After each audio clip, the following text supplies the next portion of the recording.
In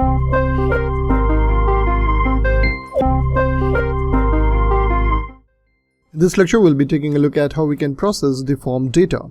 So in the earlier one, we had a look at the form that we created. So here's the user registration form, we can say, which is capturing first name, last name, email, password, and then we have a submit button. And now we'll see how we can send this data to a controller. So here in our web.php file, what we've done is we have created a similar route but with a different HTTP verb, that's post. So this is the route DINJ, that's dependency injection. Controller is user controller, and the method that we are targeting here is post. Now if I go to user controller, you'll see that the post method is expecting a parameter of type request. Now here we know that this is a post method which is being called on post, but just for knowledge sake I have used this is method post, which will be used to identify what's the request method, whether it's get, post, put, delete, and so on and so forth. Over here, if it's a post method, then it's going to return the name. Now here, if I take you to the course.blade.php, this is the name input type. So the first name that's entered by the user will be returned. Now what we can do over here is we can also copy this line and these three lines, and we can pass the entered data to this view as part of this response array. So first of all, let's go ahead and see whether it's working or not.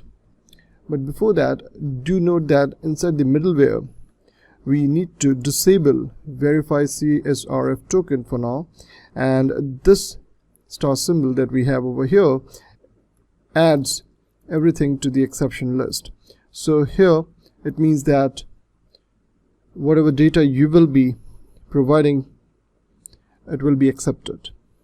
So let's go ahead and see it in action now. So here we have entered first name, last name, a dummy email ID, and password. Now if I click on submit button, you'll notice dependency injection is being called, and here if I click on this one, the headers will show this is the form data that's being sent, and the URL over here, as you can see, is a dependency injection, and the response that's coming is David. That's the first name that was entered.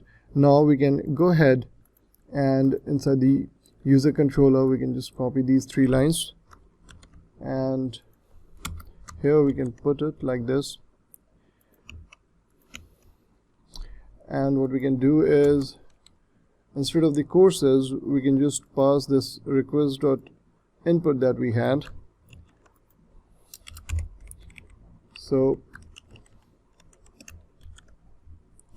this, now if I go ahead and reload that page, here you'll notice the name is coming as David. The only change that we did over here is, as this is not an array item, it's just a single value, so I have provided it as an array value, and here you can see the name as David coming up.